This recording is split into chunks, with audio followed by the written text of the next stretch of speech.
Hi guys, welcome. फिर से स्वागत है सनराइज मेडिसिन में। आज हम बात करेंगे दोस्तों इस वीडियो में सोराइसिस के बारे में बात करेंगे, इसका कारण और इसका इलाज, और उसके बाद में इसे कैसे रोक सकते हैं, क्या क्या बचाव है इसमें, सब कुछ बात करेंगे दोस्तों इस वीडियो में सोराइसिस के बारे में, बहुत ही आसान भाषा में।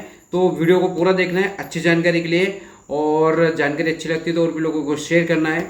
और दोस्तों चैनल पर नए हैं और चैनल को अभी तक सब्सक्राइब नहीं किया है दोस्तों, तो प्लीज़ यार चैनल को सब्सक्राइब कर लीजिए, क्योंकि आप हमारे वीडियो देखते हैं रेगुलरली, मुझे बहुत अच्छा लगता है, लेकिन चैनल को सब्सक्राइब नहीं करते। तो प्लीज़ चैनल को सब्सक्राइब कर लीजिए, और जानकारी अच्छी लगती है तो लोगों को शेयर करिए, ठीक है। तो सोराइसिस क्या होता है? सोराइसिस एक स्किन डिसऑर्डर है दोस्तों, ठीक है। ये एक चमड़ी का रोग है, और ये सोराइसिस क्या होता है, ज़्यादातर जो होता है घुटने और कोहनी से शुरू होता है, ठीक है। चकत्ते बनने लगते हैं, वहाँ पर रेडनेस हो जाता है, ठीक है। उसके बाद में खुजलाने लगते हैं, खुजली होती है, और उसके बाद में वहाँ पर ब्लड निकलने लगता है। तो खुजलाने पर क्या होता है, ब्लड आने लगता है, परतें जमा होने लगती है। तो दोस्तों इस बीमारी पर क्या होता है, हमारी जो त्वचा होती है यानी स्किन पर एक जो एपिडर्मिस होती है यानी स्किन की जो पहली परत होती है, वो मोटी परत बन जाती है। उस परत पर लाल रंग के चकत्ते नजर आने लगते हैं, ठीक है। लाल चकत्ते में खुजली के साथ साथ कभी कभी क्या होता है, आपको दर्द होने लगते हैं और उसमें सूजन आने लगती है, ठीक है। तो ये एक गंभीर रोग है जो, ठीक है। तो जो ये शरीर के हमारा जो इम्यूनिटी सिस्टम जो होता है, ये कमज़ोर होने के कारण ही ये सोराइसिस देखने को होता है, ठीक है। तो ये क्या होता है, इसमें आम आदमी क्या बहुत परेशान हो जाता है, इरिटेशन होता है, कहीं आने जाने में उसे थोड़ी सी शर्म जैसी फील होती है, और ठीक है। तो इसमें क्या होता है, ये भी शुरू में अगर इसे कंट्रोल कर लिया जाता है तो ठीक है, नहीं तो ये लाइफ टाइम चलता रहता है। हाँ, इसका इलाज पॉसिबल है, लेकिन बहुत लंबे समय तक इसका ट्रीटमेंट चलता है, तब जाके ये ठीक होता है, ठीक है। अब बात करते हैं इसके टाइप्स। सोराइसिस के क्या क्या टाइप्स होते हैं। तो पहला जो टाइप होता है दोस्तों, प्लेक सोराइसिस, ठीक है। तो ये एक प्रकार का सबसे अधिक लोगों को शिकार बनाता है, ठीक है ना। प्लेक सोराइसिस में त्वचा में क्या होता है, जो स्किन होती है उसमें लाल और गुलाबी कलर के चकत्ते पड़ने लग जाते हैं, और ये जो चकत्ते होते हैं आगे के थोड़े से क्या बड़े चकत्ते के रूप में ले लेते हैं, और एक प्लेग के द्वारा ढक जाते हैं। ये ज़्यादातर जो होते हैं 45 से 80 जो आयु होती है, ओल्ड जो व्यक्ति होते हैं, उनमें ज़्यादा ये देखने को मिलता है, ठीक है।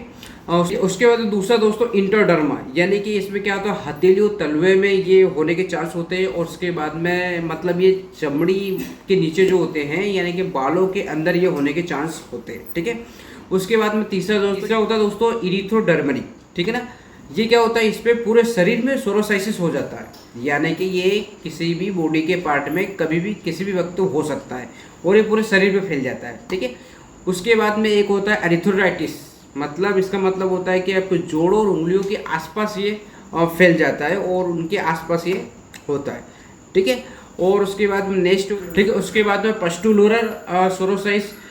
इसमें क्या होता है दोस्तों, इसमें थोड़ा क्या है, जहाँ घाव बनते हैं वहाँ पर पस भर जाता है, यानी कि जहाँ पर घाव होते हैं वहाँ पर ब्लड निकलने लगता है, चकत्ते बन जाते हैं, और वहाँ से पस निकलने लगता है। तो ये कुछ बेसिक टाइप थे सोराइसिस के बारे में, ठीक है। सोराइसिस के कारण जान लेते हैं, ये आखिर क्यों होते हैं, ये बीमारी के चलते क्या होता है दोस्तों। ये जो डिसीज होती है, काफ़ी लोगों को इम्यूनिटी सिस्टम यानी ऑटो इम्यून डिसीज भी हम इसे बोल सकते हैं, यानी जो हमारे इम्यूनिटी सिस्टम क्या होता है, जब रिस्पॉन्स करता है तब ये बहुत ज़्यादा इम्यूनिटी इफेक्ट करता है, यानी कि अगर किसी व्यक्ति को HIV हुआ तो ये पॉसिबिलिटी होता है कि सोराइसिस होने के चांस होते हैं। अगर किसी व्यक्ति कोई धूप में ज़्यादा काम कर रहा हो तो सोराइसिस हो सकता है, ठीक है। कभी कभी क्या होता है, ओवरडोज लेने पर जो होता है ड्रग यानी मेडिसिन वगैरह ओवरडोज ले रहे हो तो, या फिर लंबे समय से अगर मेडिसिन ले रहे हो तो उसके ओवरडोज होने के कारण भी सोराइसिस होने के चांसेस हो सकते हैं, ठीक है। उसके बाद में कोई व्यक्ति को एंजाइटी या फिर डिप्रेशन से सबसे बड़ा कारण होता है, क्योंकि व्यक्ति को अगर ये सोराइसिस हो जाता है तो टेंशन वगैरह उनको बढ़ती रहती है, उसके कारण भी ये एंजाइटी और डिप्रेशन के कारण भी बढ़ता रहता है। और कहीं आपने देखा होगा इस कंडीशन में कभी कभी क्या होता है, जेनेटिक कल भी आपने देखा हो, यानी कि माँ को हुआ, बेटे को हुआ, बाप को हुआ, तो ये जेनेटिकल भी थोड़ा सा हो सकता है, कुछ चांस में होता है, कंफर्म नहीं होता इसमें, लेकिन जेनेटिक भी इसमें बढ़ता है, ठीक है।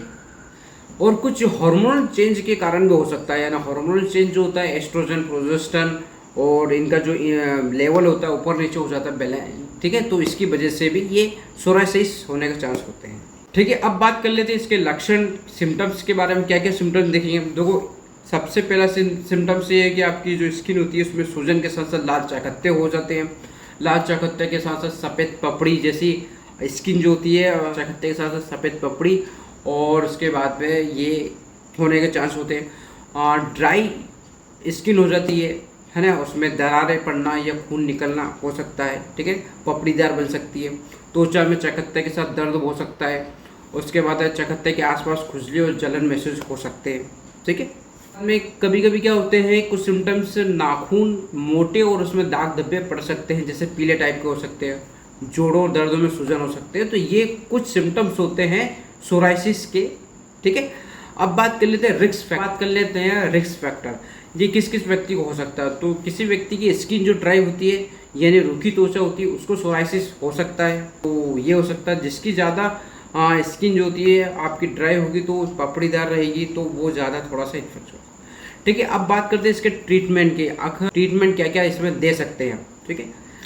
ठीक है, तो दोस्तों ट्रीटमेंट के बारे में बात करेंगे। अगर कोई आम व्यक्ति, ये वीडियो सिर्फ जानकारी के पर्पज से बनाया जा रहा है। इस वीडियो को देखकर कोई भी सेल्फ ट्रीटमेंट या फिर मेडिसिन नहीं लेनी है बिना डॉक्टर के सलाह के द्वारा। ठीक है, तो सबसे पहले इसमें क्या है दोस्तों, टॉपिकली क्रीम चलाया जाएगा।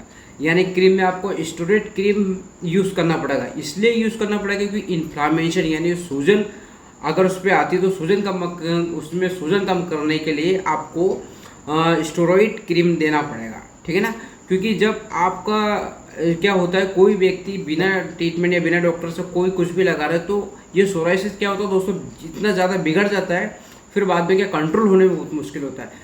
तो क्रीम है आपका स्टेरॉइड क्रीम इस्तेमाल करना है, विटामिन N और विटामिन C। ठीक है ना, इन दो क्रीम में से कोई एक क्रीम आपको इस्तेमाल करना है। ठीक है, तो ये क्रीम को सिर्फ आपको सूजन और इन्फ्लामेशन कम करने के लिए ही दिया जाएगा। ठीक है, ऐसा नहीं इसको कंटिन्यूस लगाया। ठीक है, उसके बाद में आपको सैलिसिलिक एसिड क्रीम भी दिया जा सकता है। वो इसलिए दिया जाता है, कुछ परतें जो बनती हैं वो परतें क्या होती हैं, उन परतों को हटाने के लिए, कुछ परतें क्या होती है मोटी हो जाती है, उन परतों को हटाने के लिए हमें सैलिसिलिक एसिड का इस्तेमाल करना पड़ेगा। ठीक है, इसमें लैक्टिक एसिड भी कर सकते हैं।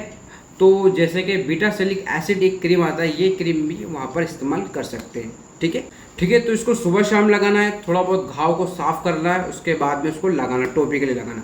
तो ये तो होगा टॉपिकली। उसके बाद में कुछ टैबलेट दी जाएगी। उसके बाद में टैबलेट के साथ में इसमें एंटीबायोटिक भी चलाया जा सकता है, क्योंकि एंटीबायोटिक इसलिए चलाया जाएगा कि बैक्टीरिया इन्फेक्शन अगर हुआ हो, इन्फेक्शन हो जाता है क्योंकि घाव खुला रहता है तो बैक्टीरियल इन्फेक्शन होने के चांस हो जाते हैं। तो एंटीबायोटिक में आप कुछ भी दे सकते हो, सिप्रोफ्लॉक्सिन हम दे सकते हैं 4 से 5 दिन तक, इसको सुबह शाम खिला सकते हैं। ठीक है, तो ये कर सकते हैं। उसके बाद में इम्यूनोलॉजिकल मेडिसिन भी हम इसमें चलाई जा सकती है। इम्यूनोलॉजिकल मेडिसिन इसलिए चलाई जाएगी दोस्तों, इसमें बहुत जल्दी आपका जो इम्यूनिटी सिस्टम जो होता है आपका इफेक्ट कम करेगा और रिस्पॉन्स कम करेगा। तो जो डिसीज होती है वो ऑटोमेटिक अपने आप को ठीक होने लगती है। तो इम्यूनोलॉजिकल मेडिसिन में आप रेटिनोइड भी दे सकते हो।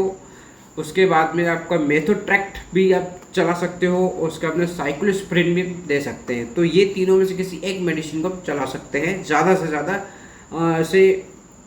इसमें क्या होगा, इम्यूनिटी सिस्टम थोड़ा बहुत स्ट्रॉन्ग हो जाएगा, रिस्पॉन्स कम करेगा, तो बीमारी खुद ब खुद वो ठीक होने लगेगी। तो इसके अलावा ये चला सकता है। ठीक है, इसके अलावा क्या होता है, खुजली चलती है, क्योंकि घाव है, घाव में थोड़ा बहुत ओपन रहेगा तो खुजली चलेगी।